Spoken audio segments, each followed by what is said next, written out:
नमस्कार दोस्तों, तेनालीराम की कहानियों में आज आपका स्वागत है। आज की कहानी का शीर्षक है सुनहरा पौधा। तेनालीराम हर बार अपने दिमाग का इस्तेमाल करके कुछ ऐसा करते थे कि विजयनगर के महाराज कृष्णदेव दंग रह जाते थे। इस बार उन्होंने एक तरकीब से राजा को अपने फैसले पर दोबारा विचार करने को मजबूर कर दिया। हुआ यूँ कि एक बार राजा कृष्णदेव किसी काम के चलते कश्मीर चले गए। वहाँ उन्हें एक सुनहरे रंग का खिलने वाला फूल दिखा। वो फूल महाराज को इतना पसंद आया कि वो अपने राज्य विजयनगर लौटते समय उसका एक पौधा अपने साथ लेकर आ गए। महल पहुँचते ही उन्होंने माली को बुलाया। माली के आते ही महाराज ने उससे कहा, देखो, इस पौधे को हमारे बगीचे में ऐसी जगह लगाना कि मैं इसे अपने कमरे से रोज़ देख सकूं। इसमें सुनहरे रंग के फूल खिलेंगे जो मुझे काफ़ी पसंद है। इस पौधे का काफ़ी ख्याल रखना, अगर इसे कुछ भी हुआ तो तुम्हें प्राणदंड भी मिल सकता है। माली ने सिर हिलाते हुए राजा से पौधा लिया और उनके कमरे में दिखने वाली जगह में उसे लगा दिया। दिन रात माली उस फूल का खूब ख्याल रखता था। दिन जैसे ही बीतते गए उसमें सुनहरे फूल खिलने लगे। रोज़ राजा उठते ही सबसे पहले उसे देखते और फिर दरबार जाते थे। अगर किसी दिन राजा को महल से बाहर जाना पड़ता था तो उस फूल को न देख पाने के कारण उनका मन दुखी हो जाता था।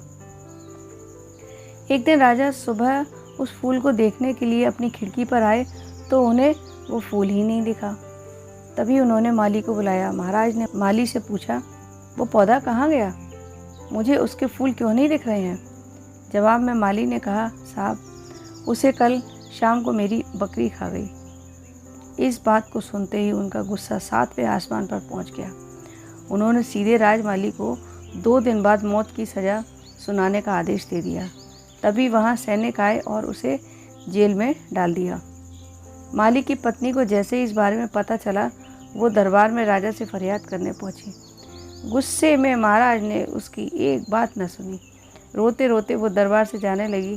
तभी एक व्यक्ति ने उसे तेनालीराम से मिलने की सलाह दी।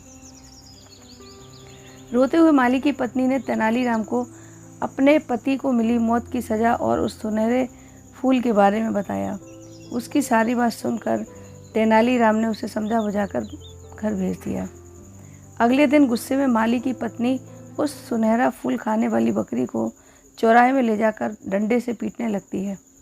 ऐसा करते करते बकरी अधमरी हो गई। विजयनगर राज्य में पशुओं के साथ इस तरह का व्यवहार करना मना था। इसे क्रूरता माना जाता था।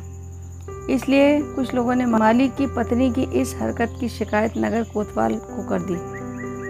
सारा मामला जानने के बाद नगर कोतवाल के सिपाहियों को पता चला कि यह सब माली को मिले दंड की वजह से वो गुस्से में कर रही है। यह जानते ही सिपाही इस मामले को दरबार में लेकर गए।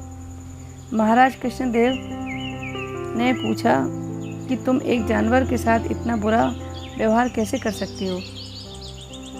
ऐसे बकरी जिसके कारण मेरा पूरा घर उजड़ने वाला है, मैं विधवा होने वाली हूँ, मेरे बच्चे अनाथ होने वाले हैं, उस बकरी के साथ कैसा व्यवहार करूँ महाराज? माली की पत्नी ने कहा।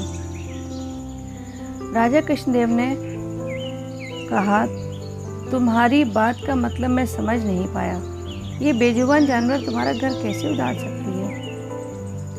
उसने कहा, साहब, ये वही बकरी है जिसने आपके सुनहरे पौधे को खा लिया था।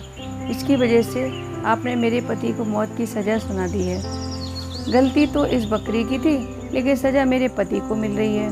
सज़ा असल में इस बकरी को मिलना चाहिए, इसलिए मैं इसे डंडे से पीट रही थी। अब महाराज की बात समझ में आई कि गलती माली की नहीं बल्कि बकरी की थी। यह समझते ही उन्होंने माली की पत्नी से पूछा, तुम्हारे पास इतनी बुद्धि कैसे आई कि इस तरह से मेरी गलती के बारे में समझा सको? उसने कहा, महाराज, मुझे रोने के अलावा कुछ भी नहीं सूझ रहा था। यह सब मुझे पंडित तेनालीराम ने समझाया है। एक बार फिर राजा कृष्णदेव को तेनालीराम पर गर्व महसूस हुआ और उन्होंने कहा कि तेनालीराम, तुमने मुझे एक बार फिर बड़ी गलती होने से रोक दिया। यह कहते ही महाराज ने माली का मृत्यु दंड का फैसला वापस लेते हुए उसे जेल से रिहा करने का आदेश दिया। साथ ही तेनालीराम को उनकी बुद्धि के लिए 50,000 स्वर्ण मुद्राएं उपहार के रूप में दी। दोस्तों, इस कहानी से हमको ये सीख मिलती है कि समय से पहले कभी भी हार नहीं माननी चाहिए। कोशिश करने से बड़ी मुसीबत से निपटा जा सकता है। दोस्तों, ये कहानी यदि आपको अच्छी लगी हो तो इस वीडियो को लाइक व शेयर ज़रूर कीजिएगा और मेरे चैनल को सब्सक्राइब ज़रूर कीजिएगा। धन्यवाद।